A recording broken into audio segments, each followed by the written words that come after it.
সুপ্রিয় দর্শক, আমন্ত্রণ জানাচ্ছি সমসাময়িক নানা বিষয় নিয়ে বাংলা বিষয়ের নিয়মিত আয়োজন পাবলিক পার্লামেন্ট অনুষ্ঠানে। আপনাদের সঙ্গে আছি আমি রিশান নাসরুল্লাহ।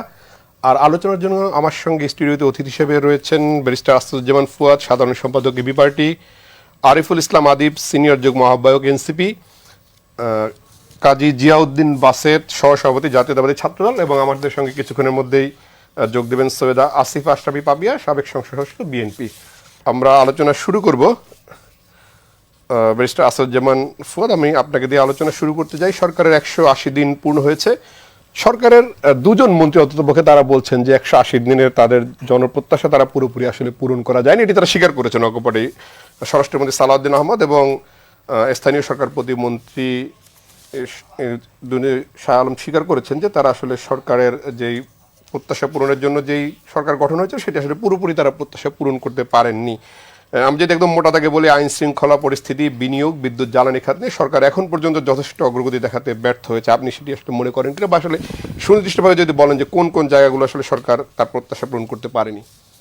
ধন্যবাদ। বিরোধী দলের রাজনীতি আমরা যারা করি, আমাদেরকে সরকার সবসময় বলে যে সমালোচনা ছাড়া কি আপনারা আসলে সরকারের দু একটা ভালো জিনিস চোখে দেখেন না। দেখি আসলে তার দু একটা একটু বলি, তাহলে সরকারি দলের যারা আছেন তাদের কথা বলতে সুবিধা হবে আর কি। প্রথম কথা হচ্ছে যে এখন পর্যন্ত সরকারি দলের যে ল্যাঙ্গুয়েজ এবং রাজনৈতিক সহনশীলতা যেটা আছে, সেটা মোটা দাগে বাংলাদেশের 20 বছরের যে ফ্যাসিবাদ দেখলাম তার থেকে অনেক গুণে ভালো, নিঃসন্দেহে। রাজনৈতিক খুনাখুনি, মারামারি, ক্যাম্পাস ভায়োলেন্স যে হচ্ছে না, ব্যাপারটা তা না, হচ্ছে, এগুলো সবই হচ্ছে। কিন্তু মোটা দাগে মানে সরকারি দল বিরোধী দলকে নির্মূল করে দেবে, নাই করে দেবে, কথা বলতে দেবে না, মত প্রকাশ করতে দেবে না, এই ধরনের বাস্তবতা বিরাজ করছে না। মোটা দাগে এটা সরকার রক্ষা করছে।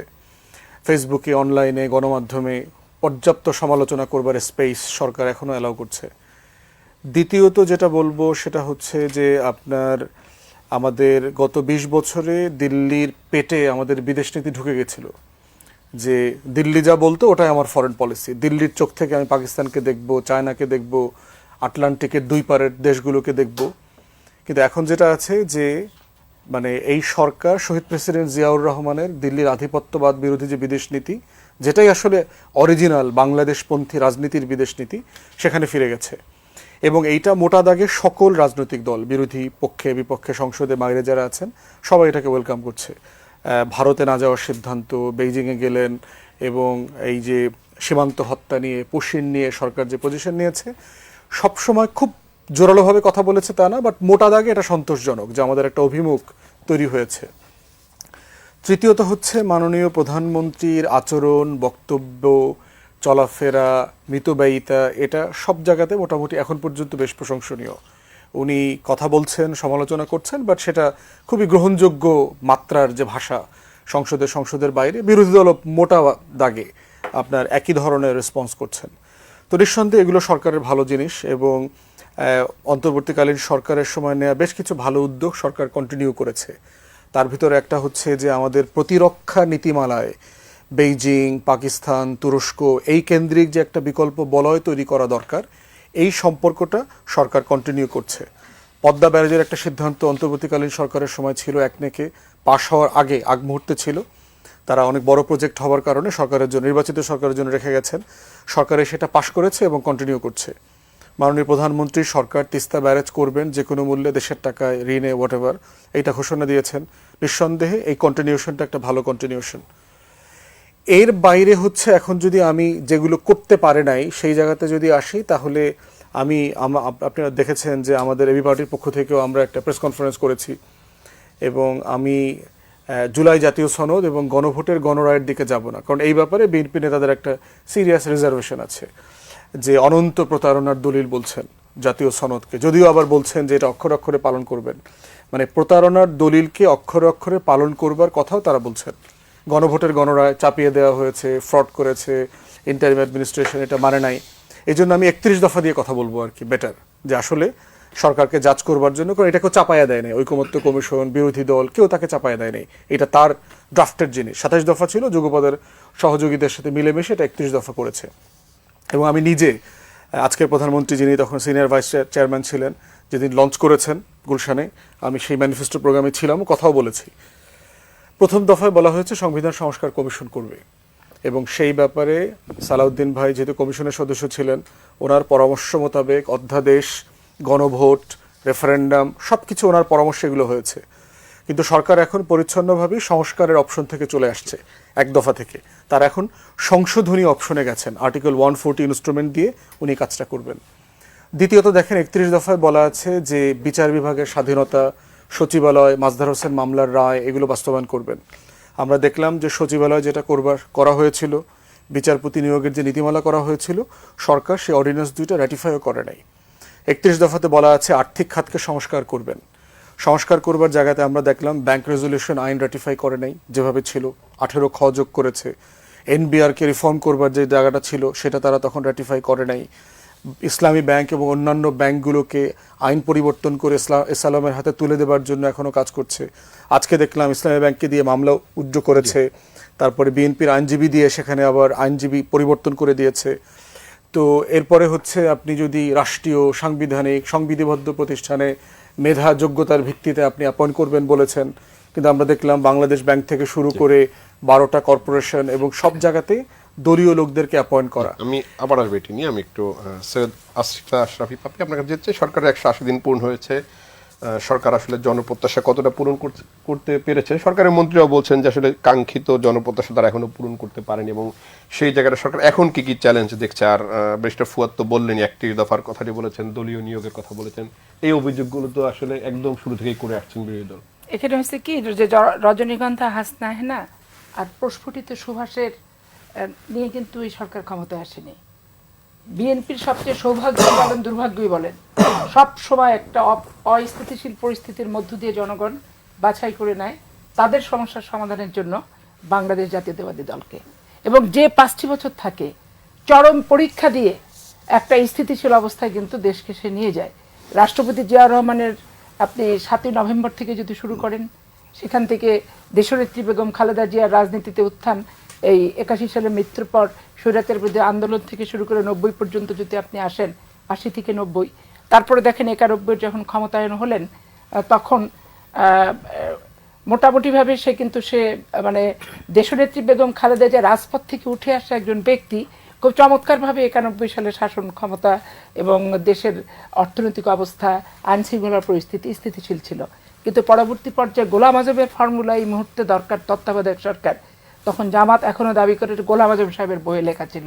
ওই ফর্মুলা নিয়ে যখন জামাত আর আওয়ামী লীগ একত্রিত হলো, এর ফাঁকে আবার 86 নির্বাচনে জামাত আওয়ামী লীগ জাতীয় পার্টি একত্রিত হয়েছে, আবার 88-তে এসে বিএনপির পিছনে দাঁড়িয়েছে। এইভাবে করে যখন ওই গোলাম আজমের ফর্মুলা নিয়ে একত্রিত হয়ে গোটা বাংলাদেশে ত্রাস শুরু করলো, সন্ত্রাস শুরু করলো, তখন কিন্তু অনেকে বলে বেগম খালেদা জিয়া বাধ্য হয়েছে। আমি বলি বেগম খালেদা জিয়া গণতন্ত্র পিপাসু, গণতন্ত্রের প্রতি তার শ্রদ্ধা ভক্তি এবং এই সমস্ত অরাজনৈতিক প্রতিহিংসার হাত থেকে জনগণকে মুক্তি দেওয়ার সনদ হিসেবে সেদিন তিনি 6ষ্ঠ সংসদ নির্বাচনটা দিয়েছিলেন, যেই নির্বাচনটা দিয়ে তত্ত্বাবধায়ক সরকার বিলটি উনি পাশ করেছিলেন, এবং উনি পদত্যাগ পল্টনে যে করে সমাবেশের মাধ্যমে উনি পদত্যাগ করে জানিয়ে দিলেন জনগণকে। এবং বাংলাদেশের ইতিহাস বিরল ঘটনা যে 116 সিটের বিরোধী দল বাংলাদেশ জাতীয়তাবাদী দল হয়েছে। এখন অপ্রয়োজনীয় সমালোচনাটায় আমি ব্যক্তিগতভাবে খুব অপছন্দ করি রাষ্ট্রের নাগরিক হিসেবে, কারণ আমি মনে করি যে শিক্ষিত মানুষ আমরা যারা, তাদের ভিতরে বর্তমান জিনিসটা কোনটা বেশি প্রয়োজন, গ্যাস, তেল, নিত্য প্রয়োজনীয় দ্রব্যাদি মানুষের নিয়ন্ত্রণের মধ্যে থাকবে এবং আইন শৃঙ্খলা পরিস্থিতি। এই ক্ষেত্রে সরকারের দোষ কতটুকু, আর সরকার উত্তরাধিকার সূত্রে প্রাপ্ত সমস্যার সম্মুখীন কতটুকু হচ্ছে। সরকার উত্তরাধিকার সূত্রে প্রাপ্ত সমস্যার সম্মুখীন হওয়া মানে কি, বাংলাদেশের 18 কোটি মানুষই কিন্তু উত্তরাধিকার সূত্রে প্রাপ্ত সমস্যার সম্মুখীন, এটা বুঝতে হবে। এটা সরকারের ক্রিয়েট করা না, এবং সরকারের গাফিলতির বিষয় এখানে না, এবং সরকার এখানে ব্যক্তিগত নিজের সম্পত্তি দিয়ে রাষ্ট্র পৃথিবীতে কেউ চালায়নি, চালানোর কোনো সুযোগ কিন্তু নাই। এখন আওয়ামী লীগ সরকার 15 বছর যে কূপ খনন করেনি, তারপর আবাসিক প্রকল্পের ইয়েগুলো তো দেখবেন যে কোনো গ্যাসের কিন্তু লাইনও দেয়নি, সেখানে সব সিলিন্ডার গ্যাস ইউজ হয়। আজ থেকে 30 বছর আগে আমার মা বোনেরা একটা ম্যাচের দামকে অনেক বেশি মনে করতো, তারা সারাদিন গ্যাসের চুলা জ্বালিয়ে ধরে রাখতো, একটা ম্যাচ চালাতো না। এখন আমাদের এই যে 3টা জিনিস নিত্য প্রয়োজনীয় দ্রব্যাদি, গ্যাস, তেল, আইন শৃঙ্খলার পরিস্থিতি, এখন আইন শৃঙ্খলা, গ্যাস, তেল, এটা তো আপনি বুঝছেন যে উত্তরাধিকার সূত্রে প্রাপ্ত সমস্যা। আমার টাকা যদি ঋণ হয়ে যায়, কিন্তু উত্তরাধিকার প্রাপ্ত সমস্যা তো বিএনপি জানতোই যে এই সমস্যাটাকে কি করবে? মোকাবেলা সেটা তো করতে BNP হবে, ক্ষমতা আসবে না। সেটি তো বিএনপি জনগণ জেনেই মশালে- ক্ষমতা আসছে, তাহলে সেটি আসলে কি দিয়েছে বিএনপি? সেটি টাকার সমস্যা, টাকা দিয়ে করতে হয়। আপনার যদি আমার কাছে পাওনা থাকে, পাওনা পরিশোধ অর্থ দিয়ে করতে হবে। এবং আপনার কাছে যদি আমি অর্থের বিনিময়ে কোনো জিনিস কেনার চুক্তি থাকে, টাকা আপনি কয়দিন না দিয়ে আমাকে জিনিস দিবেন, বিষয়টা দাঁড়িয়েছে এখানে।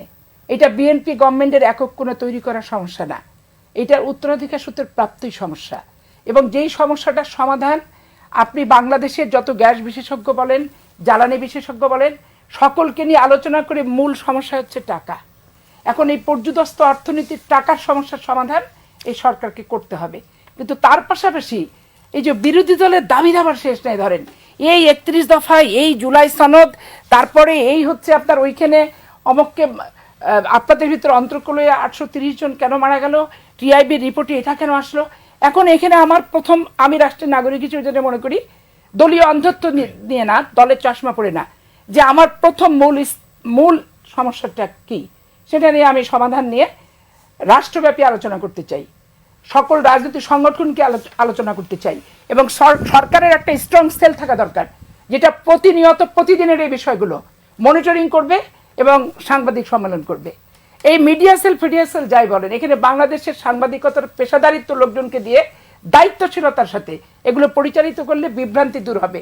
রাজনীতিতে প্রতিযোগিতা থাকে, কিন্তু প্রতিযোগিতাটা এমন জায়গায় চলে যাচ্ছে, মনে হচ্ছে তেল গ্যাস নিয়ে আমরা লুকায় আতরের তলে রেখে দিচ্ছি না।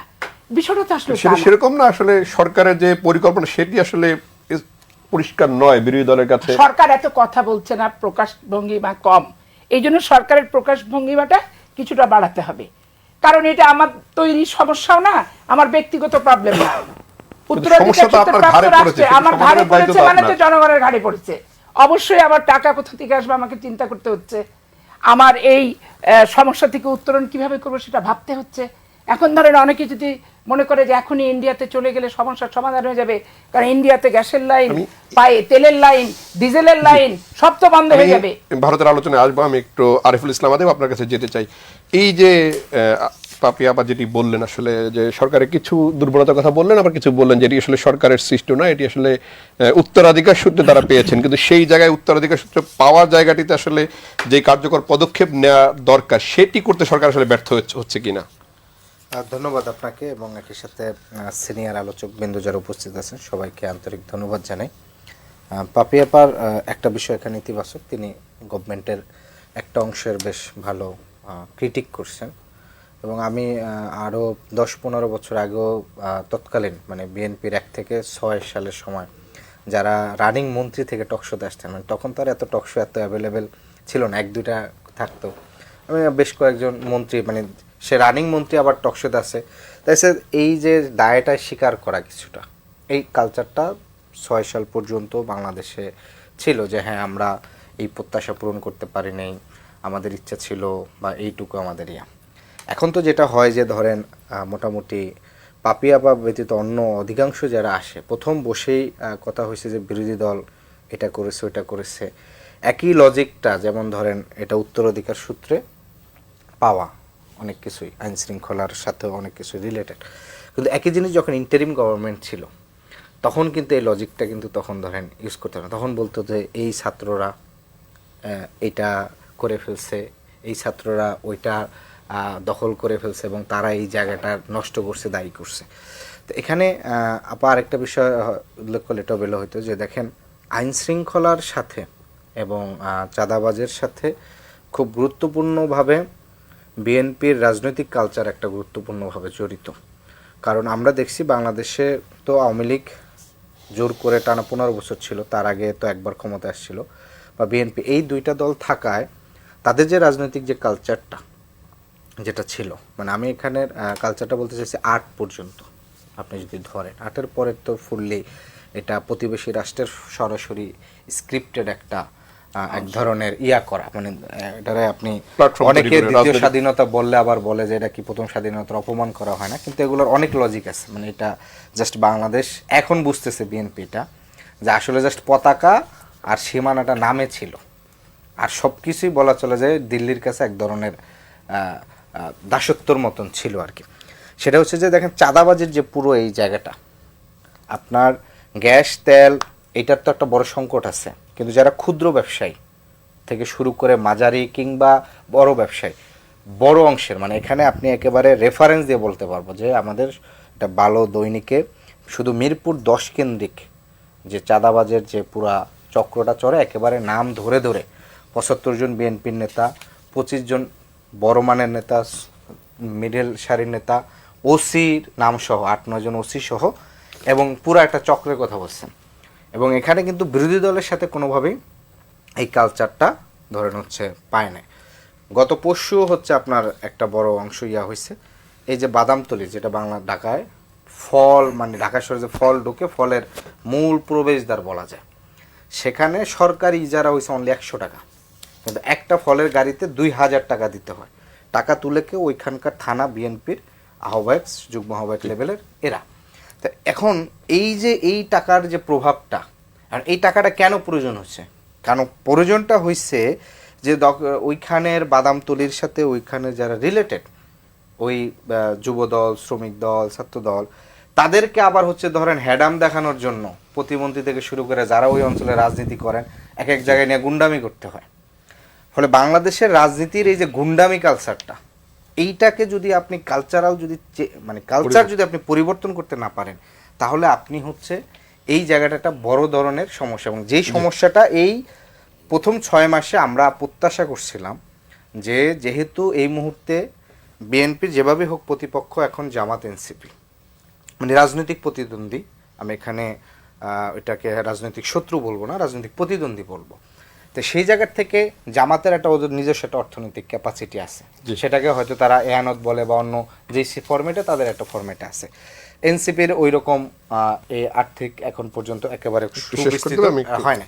তো ফলে বিএনপির এই যে পাওয়ার পলিটিক্সের এবং অর্থনৈতিক ইকোনমি কেন্দ্রিক যেই যে কালচারটা, এইটা বিরোধী দলের সাথে কিভাবে কনফ্লিক্ট এবং এটা সামনে আরো এই জায়গাটা একটা বড় ধরনের। আরেকটু জাস্ট একটু 30 সেকেন্ড এটা বলে দিই, এটা গুরুত্বপূর্ণ।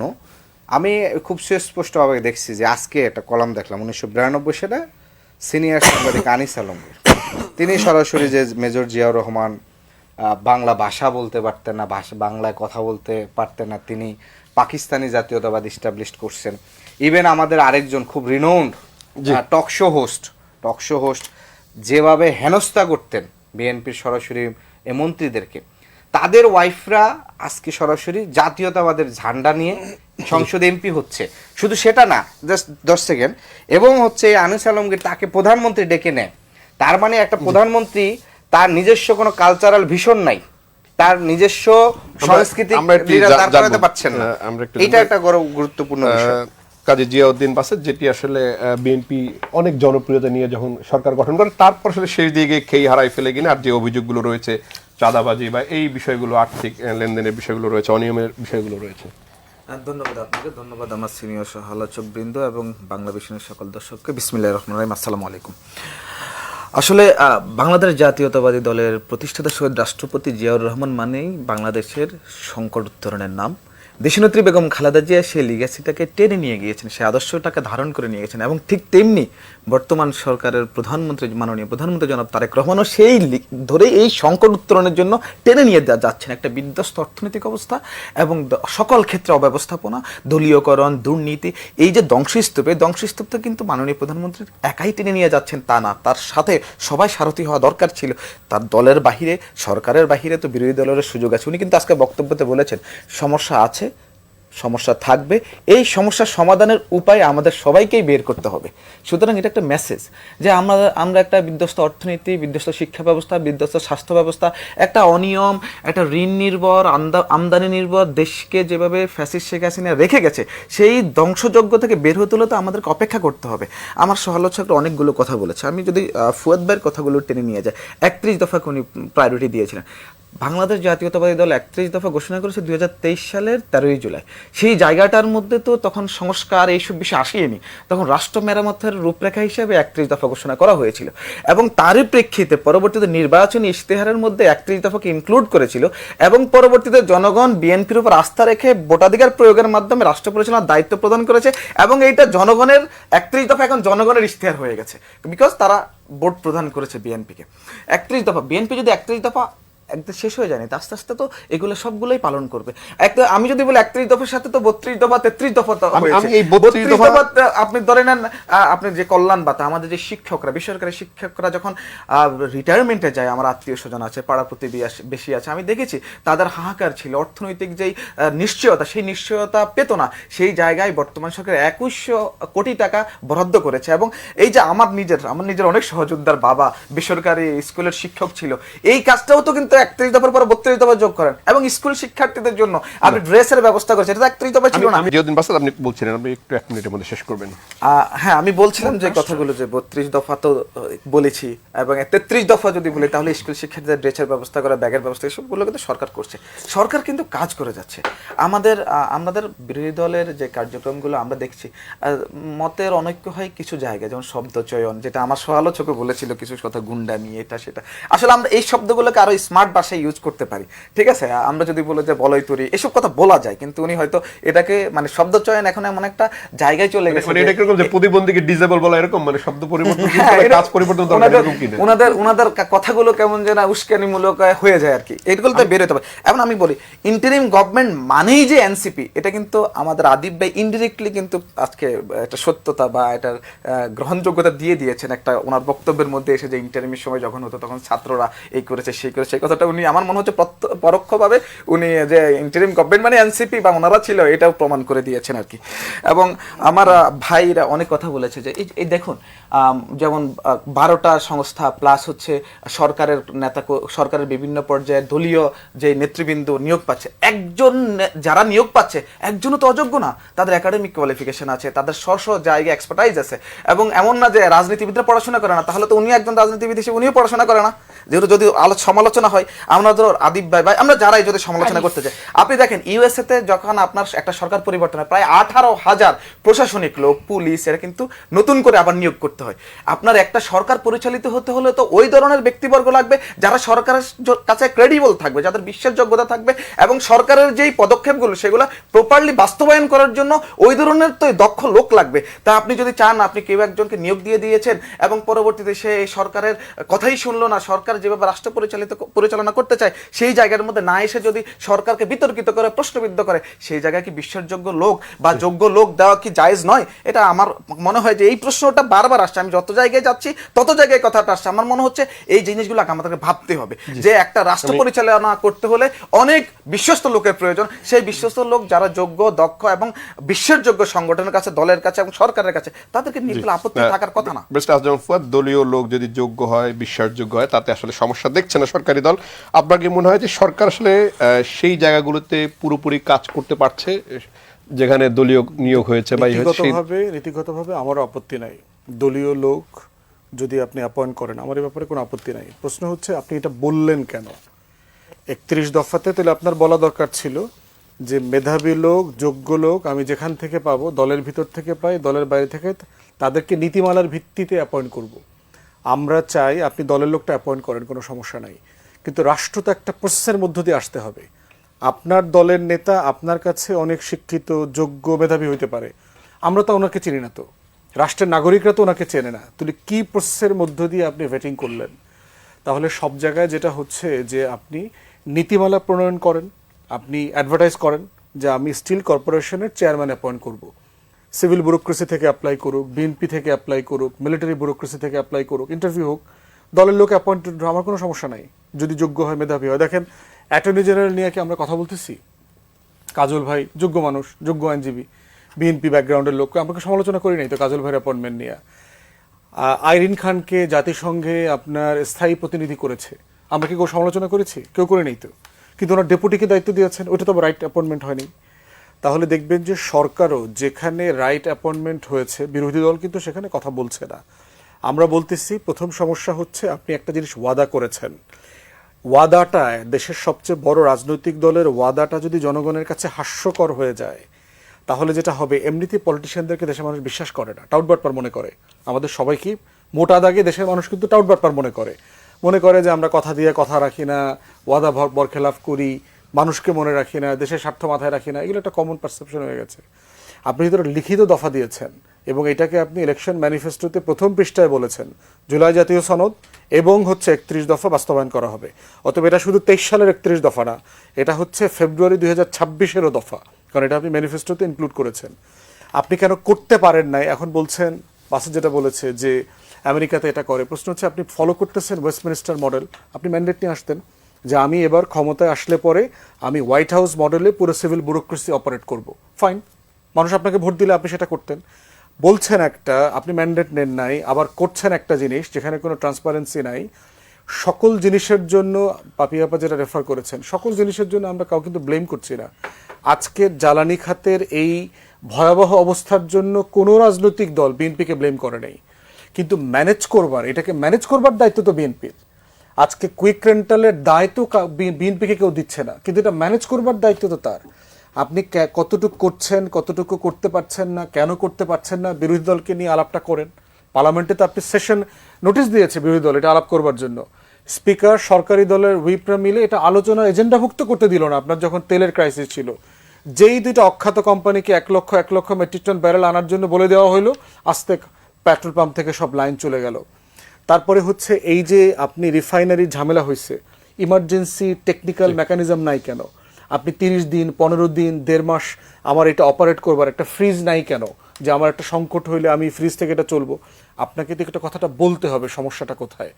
প্রতিমন্ত্রী বলছে টাকা নাই, আমার 38-39 বিলিয়ন ডলার রিজার্ভ, আপনি বলছেন জ্বালানি কেনার টাকা নাই। তারপরে টুকু ভাই বলতেছে আমার কিছু করার নাই, এটা রিপেয়ার করা পর্যন্ত দিন গুনতে হবে, ঘন্টা গুনতে হবে। মাননীয় প্রধানমন্ত্রী বলছেন আমরা ইতিমধ্যে মালয়েশিয়ার সাথে কথা বলছি, মিয়ানমারের সাথে কথা বলছি। কথাগুলো তো মিলছে না আসলে, সমস্যা মিলছে না। আমি টেনে নিয়ে ব্যাপার যদি একটু বলেন যে সরকারের কথার মধ্যে কেন মিলছে না। আর একটা হচ্ছে যে বিরোধী দল বলছে যে জুলাই সনদ বাস্তবায়নের যে ওয়াদা সরকার করেছে সেটি নিয়ে তারা প্রতারণা করছে, আর সরকার বলছে যে জুলাই সনদ একটা প্রতারণা। আসলে কোনটা প্রতারণা? প্রবলেমটা হচ্ছে কি জানেন, বিরোধী দল পড়ে আছে জুলাই সনদ, আর বিএনপির 31 দফা কোথায় কোথায় পালন হচ্ছে আর হচ্ছে না। আর সরকার পড়ে আছে যে আমি তেলটা কিভাবে কোথা থেকে আনবো, এবং অন্তর্বর্তীকালীন সরকার অনেক ঋণ শোধ করছে, অনেকগুলো করেনি। তাহলে 3 মাসের ঋণের বোঝাটা আমি কিভাবে পরিশোধ করব, আবার দ্রব্যমূল্যটা আমি কিভাবে নিয়ন্ত্রণে রাখবো। এই যে মানে অবিরাম বর্ষণ হচ্ছে, সেপ্টেম্বর পর্যন্ত বর্ষণ হবে, কিন্তু আলটিমেটলি ক্ষেত খামারে সবজি টবজি এগুলো সব পচে যাচ্ছে, নষ্ট হচ্ছে। 50 টাকা কিন্তু ছিল বাজেট ঘোষণার পরও, তারপর দেখেন এটা বাড়লো কিন্তু প্রাকৃতিক দুর্যোগের কারণে। তো এইখানে ধরেন এখন 70 টাকা 80 টাকা জিনিসপত্রের কেজি হয়ে গেল সবজি টবজির। তো সরকার চেষ্টা করছে যে আমি দ্রব্যমূল্য নিয়ন্ত্রণে কিভাবে রাখবো, গ্যাস পানি বিদ্যুৎ কিভাবে দিব, এবং আইন শৃঙ্খলা পরিস্থিতিটা কিভাবে স্বাভাবিক রাখবো। সরকার অকপটে পার্লামেন্টে স্বরাষ্ট্রমন্ত্রী বলেছে যে আইন শৃঙ্খলা পরিস্থিতির ধর্ষণটা বেড়েছে, এটা আমরা পরিসংখ্যানে দেখেছি, কি ইন্টারনাল কোন্দলটা বেড়েছে। প্রকাশ্যে যেখানে বলে সেখানে এইটা নিয়ে আসলে কুটকাচালি চুকলামি করার কোনো সুযোগ থাকে না। এখন ওয়াদা দিলাম, ওয়াদা পালন কেন করলাম না? এখন আমার কাছে রাষ্ট্রের ওয়াদা, আমি সব দলেরই নির্বাচনী ইস্তেহার থাকে, সব দলেরই রাষ্ট্রে আসলে আমি কী করবো তার পরিকল্পনা থাকে। কিন্তু আমি যখন দেখছি আমার এই পরিকল্পনার চেয়ে আমার প্রত্যেকটা মানুষের ঘরের লাইটটা যাতে 2 ঘন্টার জায়গায় 3 ঘন্টা বাড়ানোটা আমার নৈতিক দায়িত্ব হয়ে দাঁড়ায়, সেটা নিয়ে আমাকে ভাবতে হচ্ছে। এবং তাদের এই খুন খারাপি, এটাই যে ভাই চাঁদাবাজির কথা বললেন আরিফ, সবাই আমার ছোট ভাই, বাট চাঁদাবাজিটা আসলে আমি মফস্বল শহর থেকে জেলা শহরে কোথাও দেখি না। চাঁদাবাজিটা আমি যতটুকু উপলব্ধি করেছি এবং শুনেছি যে ঢাকা মহানগর এবং বিভাগীয় শহরগুলোতে যেহেতু ব্যবসা বাণিজ্যের একটু প্রাণকেন্দ্র, চঞ্চলতা আছে, চাঁদাবাজি হয়। দেখেন, আমি ছাত্র জীবন থেকে চাঁদাবাজির বিপক্ষে, আমি ছাত্র জীবন থেকে দুর্নীতি দুর্বৃত্তায়নের বিপক্ষে, এবং দেশনেত্রী বেগম খালেদা জিয়া, শহীদ রাষ্ট্রপতি জিয়াউর রহমান এবং তারেক রহমান দিনের যে খাবারটা সেটাও চিন্তা করে খেতে হচ্ছে তাকে, যে আমি তো 100 টাকা দিয়ে খাচ্ছি, কিন্তু গ্রামের এই মানুষটা 20 টাকার খাবার খেতে পারছে কিনা। এখন এইটা বাদ দিয়ে আপনি কি বললেন যে চায়না সফর করে আসলো, এমন বিরোধী দল যে ব্যাপক প্রশংসা করে ফেললো। কিন্তু বাংলাদেশের এইরকম সরকারি দলের সরকার প্রধানকে আপনি কি পেয়েছেন যে যার ব্যাগটা আপনারা গুছায় রাখছেন লন্ডনে পাঠানোর জন্য? ক্ষমতায় আসার আগের থেকে বলছেন দেশ ছাড়া করবেন, এবং অন্তর্বর্তীকালীন সরকার আসার সাথে সাথে বলছেন হাসিনা যেই পথে বিএনপিও সেই পথে। এগুলো তো হজম করছি আমরা সবাই মিলে, এবং কি পরিমাণ চামড়া মোটা করে হজম সরকার প্রধান থেকে শুরু করে মন্ত্রী পরিষদ, এমপি এবং আমরা এবং আমাদের যে তরুণ যারা, যাদের রক্ত এই যে টকবগা, এই যার উচ্ছলতা আছে, উচ্ছ্বাস আছে, খারাপ কথা শুনতে পারে না। ছোটবেলায় আমি যেমন পারতাম না খারাপ কথা শুনতে, সাথে সাথে মুষ্টি বেঁধে নিতাম, নিয়ে সহবাসীর সাথে দুটো কিলঘুষি করে কিন্তু তুলতাম যে খারাপ কথা বলবা কেন, টন টন কাটতো না মেয়েদেরকে, রাস্তাঘাটে উত্তক্ত করতো না, দিতাম বাইর। তো এখন ধরেন এগুলো হয় কি লিমিট থাকতে হবে। আমি থাকবো সরকারে, আপনি ধরবেন স্টিয়ারিং, এটা যদি আপনার প্রত্যাশা হয়, জীবনে কখনো কোনোদিন এই প্রত্যাশা পূরণ হবে না। প্রথম কথা, এই প্রত্যাশা পূরণ না হওয়ার কারণে আপনি কিছু ক্রিয়েটেড সমালোচনা করছেন। সমালোচনা কি 31 দফা 32 দফা জুলাই সনদ, এখন 31 দফা 32 দফা জুলাই সনদ, আমি তো কমিটমেন্ট করেছি, নোট অফ ডিসেন্টও আছে, জামাত ইসলামের নোট অফ ডিসেন্ট আছে, এটাকে আমি টাইম লিমিট দিছি যে আমি একবারে স্যাটেলাইট পদ্ধতির মতো 2 দিনের ভেতর সমাধান করে ফেলবো না? আমার হাতে আলাদিনের আশ্চর্য প্রদীপ আছে। আজকে অ্যাডভোকেট নুরুল ইসলামকে 7টা খণ্ড করে লক্ষ্মীপুরের নদীতে ভাসায় দেওয়া হয়েছিল। আজকে রাজনীতির আইন শৃঙ্খলা পরিস্থিতির এখানেই উন্নতি যে রাজনৈতিক প্রতিহিংসার হত্যা, প্রতিহিংসার সন্ত্রাস ঘটনা হচ্ছে না। অনেক জায়গায় পুলিশ নীরব থাকার জন্য কথা হচ্ছে যে পুলিশ কেন নীরব? পুলিশ সরকার দ্বারা একজন ব্যক্তিকে নির্যাতনের রাইটস এবং এখতিয়ার অধিকার পায় নাই, তাই অনেক ক্ষেত্রে নীরব ভূমিকা পালন করছে। তারপরে আপনি আজকে দেখেন এই যে মাহবুব আজিজ আলম, আনিস আলমগীরের কথা বললেন, সবসময় একটা জিনিস চিন্তা করবেন, আওয়ামী লীগ স্বৈরাচারী ঘটনার সাথে যারা জড়িত তারা বিচারের দাবি হচ্ছে সময়ের, এবং আমরা সবাই উচ্চ থেকে নিম্ন পর্যন্ত বিচার চাই। কিন্তু আপনি এখন প্রত্যেকটা সেক্টর যদি বিচার শুরু করেন, তাহলে আপনি মূল বিচার থেকে সরে যাবেন। তো ওই যে আনিস আলমগীর, ওই যে মাহবুব সাহেব, ওই অমক সচিব বেগম জিয়ার বাড়ি থেকে তাড়াইছিল, অমক এসপি এই কথা বলেছিল, এই সারাদিন যদি কুটকাচালি আমরা মেয়েদের মতো করে করি, আলটিমেটলি মূল সমস্যা, মূল যেটা এজেন্ডা, সেখান থেকে বেরোয় এসে আমরা কি করব? খুদ নিয়ে কুলায় ঝাড়তে থাকবো। এখন খুদ নিয়ে ঝাড়বেন না আসল অপরাধের বিচার করবেন, এটা চিন্তা করতে হবে। আরিফুল ইসলাম আদিব, আমরা যদি একটু, যেহেতু বিচারে আসলোই, সরকারের 6 মাসে এই মানবতা বিরোধী অপরাধের বিচার বা গণহত্যার বিচারটা আসলে কতটা অগ্রগতি হয়েছে, সেটা একটু সঙ্গে যেই দাবি নিয়ে রাজপথে ছাত্ররা ছিল সেই কর্মসংস্থান কতটা তৈরি করতে পেরেছে 6 মাসে সরকার? আবার ধন্যবাদ আপনাকে। দেখেন এখানের বিষয় যেটা হচ্ছে, আপা যেটা বললেন যে বিরোধী দল আসলে জনগণের বিষয়গুলো অ্যাড্রেস করছে কিনা। আমি যেহেতু এনসিপির সেন্ট্রাল দায়িত্বের পাশাপাশি ঢাকা মহানগর উত্তরেরও দায়িত্ব পালন করছি, আমি নিজে গত 3 মাসে হামের প্রতিবাদে ঢাকায় প্রোগ্রাম করেছি, আমি নিজে কোঅর্ডিনেট করে। বিদ্যুতের দাম যখন প্রথম দফায় বৃদ্ধি করেছে পয়সা ধরে, সেখানে প্রোগ্রাম মশাল মিছিল করেছি। এখানে আপনার এই যে গ্যাসের দাম বৃদ্ধির যখন প্রস্তাব দিচ্ছে, এখানে আপনার এই সম্ভবত জুলাইয়ের কারওয়ান বাজার প্রোগ্রাম করেছি, হাড়ি পাতিল নিয়ে রাস্তায় মেয়েরা নেমেছে, সংগঠিত হয়েছে, এবং সেই প্রোগ্রাম এরপরে বিরোধী দলও 11 দলও দিন সচিবালয় ঘেরাওর সময় এই কর্মসূচিগুলো করছে। ফলে জনস্বার্থের যে ইস্যুগুলো, সেই ইস্যুগুলো কিন্তু বিরোধী দল অ্যাড্রেস করছে, রাজপথে অ্যাড্রেস করছে, অন্য জায়গায় অ্যাড্রেস করছে, কিন্তু ওই জায়গাটা একই সাথে ফোকাস করছে না। এখন বিষয়টা হচ্ছে যে বিরোধী দল একই সাথে ওই যে বলে না যে গভর্নমেন্টের এত জায়গায় সমস্যা, আপনি কোনটা থুয়া কোনটা হচ্ছে যে আপনি অ্যাড্রেস করবেন। জ্বালানি সংকট, ঔষধ নীতি, এই যে ধরেন 293টা জীবন রক্ষাকারী ওষুধ যেটার একটা দামটা লিমিট করে দিছিল গভর্নমেন্ট, সেটার তো এই মাঝে সেটার এই লিমিটটা উঠাইয়া দিছে।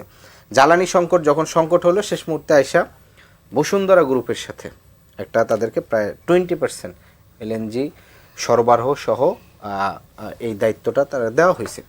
অথচ আপনি দেখবেন যে গত 2 থেকে 3 বছর ধরে গভর্নমেন্টের বিএনপির অধিকাংশ লোকজন, ছাত্রনেতা থেকে শুরু করে এনসিপির সমালোচনা করছে যে বসুন্ধরা গ্রুপের সাথে তাদের একটা সম্পর্ক আছে, তাদের বসুন্ধরা ব্যাকআপ ছিল। অথচ আমরা এই মুহূর্তে এসে দেখলাম যে সরাসরি বসুন্ধরাকে বিজনেসের বড় একটা জায়গা হচ্ছে সরকার হচ্ছে আপনার এখানে দিয়ে দিয়েছে।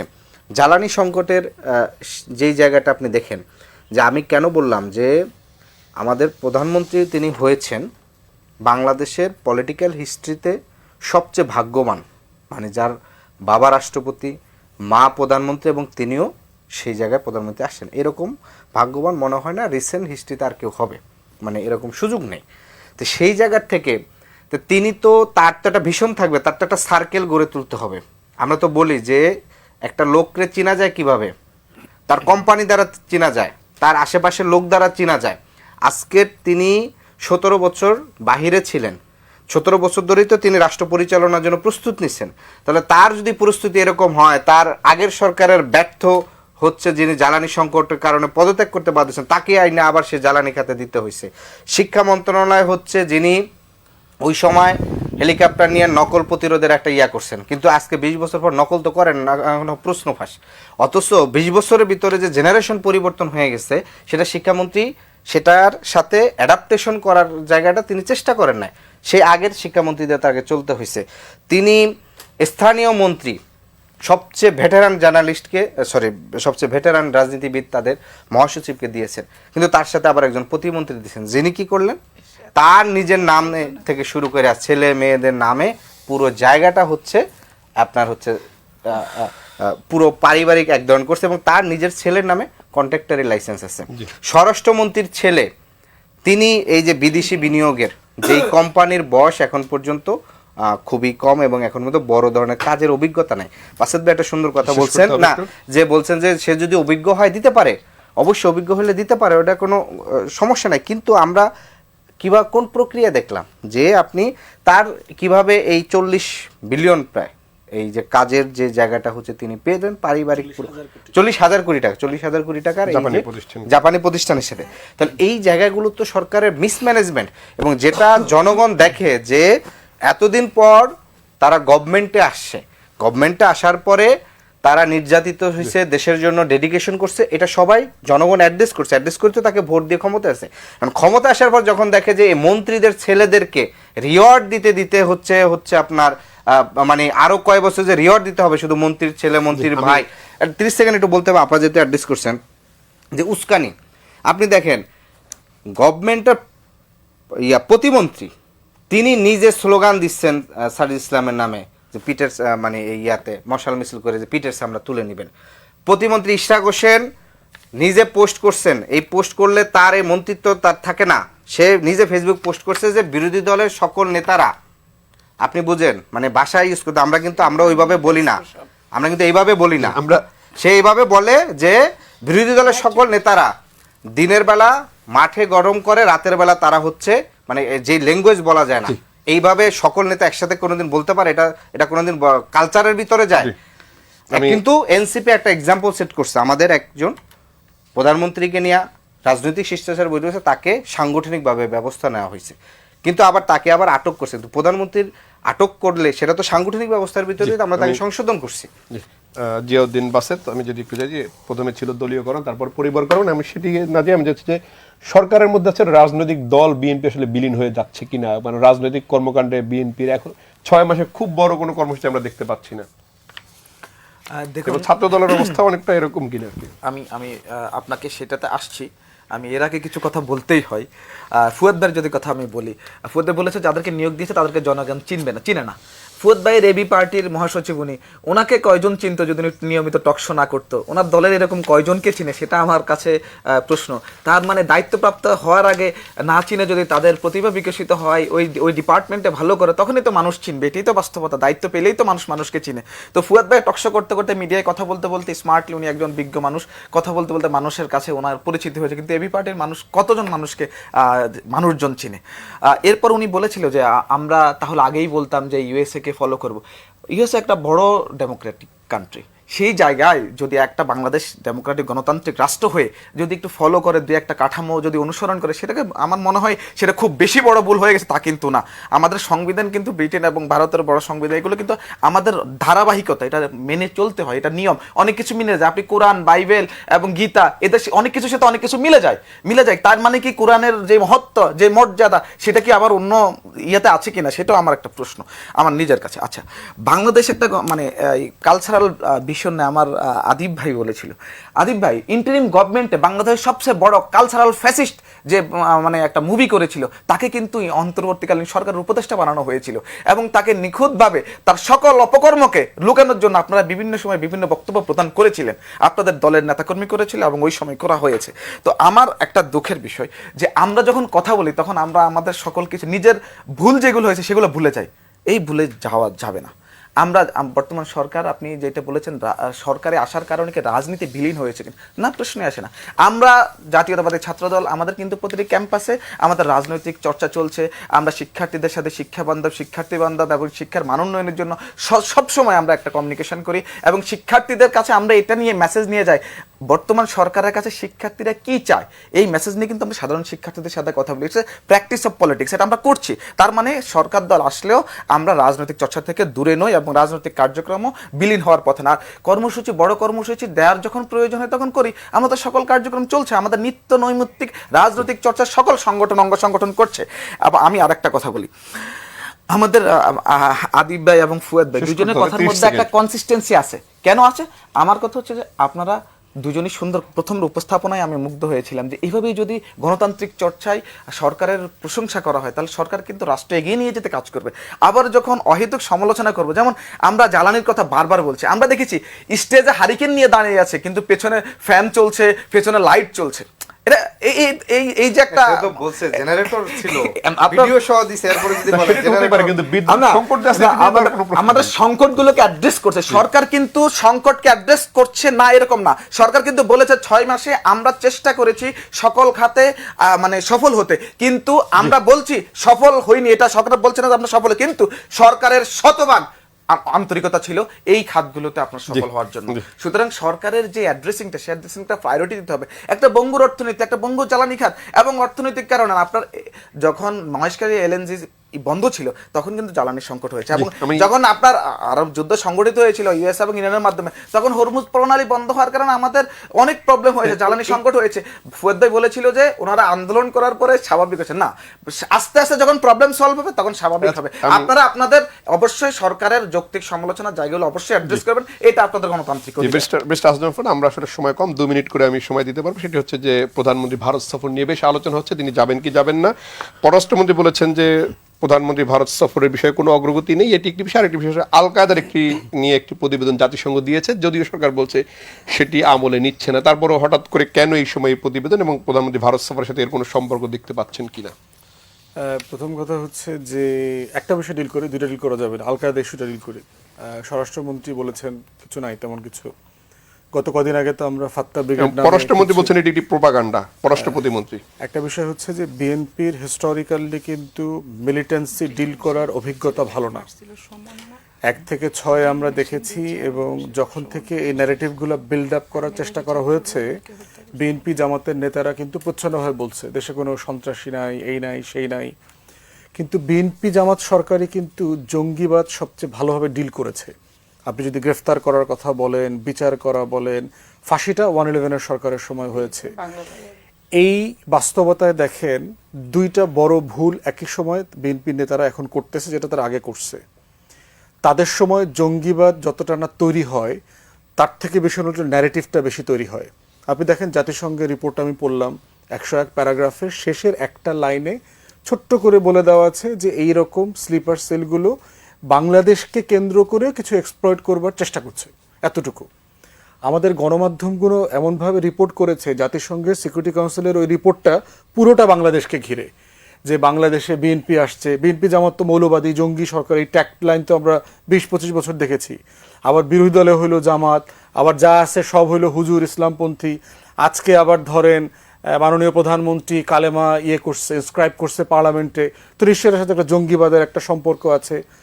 বিএনপির যেটা মাথায় রাখা দরকার, যতটা না ফ্যাক্টস, জঙ্গিবাজ হচ্ছে পলিটিক্স অফ ন্যারেটিভস, এইটা বয়ানের রাজনীতি। বিএনপি 1 থেকে 6 এটা সিরিয়াসলি ফেল করেছে, এবং এই ফেইলিয়ারের উপরে ভিত্তি করে কিন্তু আওয়ামী লীগ তার so called secular liberal politics তৈরি করবার স্পেস সারা দুনিয়াকে বুঝাইতে পারছে যে আমি ছাড়া এই বিএনপি জামাত জঙ্গি মৌলবাদী এরা পিটায় পাটায় আর কেউ ঠিক রাখতে পারবে না।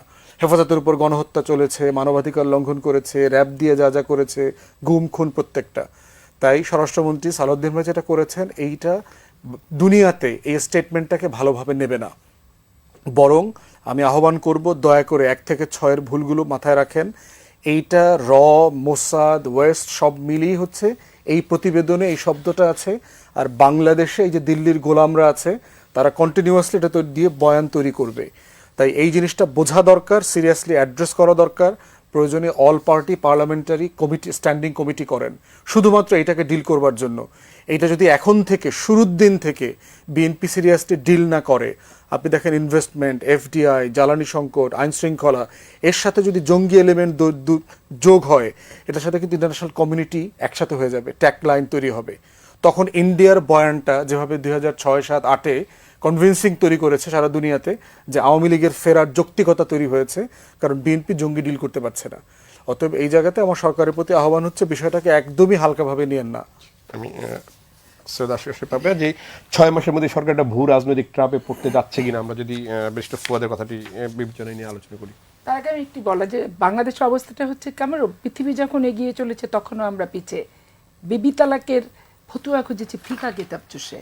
এখন আমি বসুন্ধরা কাছে বন্ধ করে দিতে হবে, বসুন্ধরা আওয়ামী লীগের ল্যাস ঘেঁষেছিল, প্রথমত আওয়ামী লীগ, দ্বিতীয়ত আওয়ামী লীগ, তৃতীয়ত আওয়ামী লীগ বলেছে। এই কারণে সামিটকে এতগুলা বিদ্যুতের উৎপাদনের দায়িত্ব আওয়ামী লীগ দিয়ে গেছে এবং তাদের পারিবারিক প্রতিষ্ঠান শেখ হাসিনার আত্মীয়ের।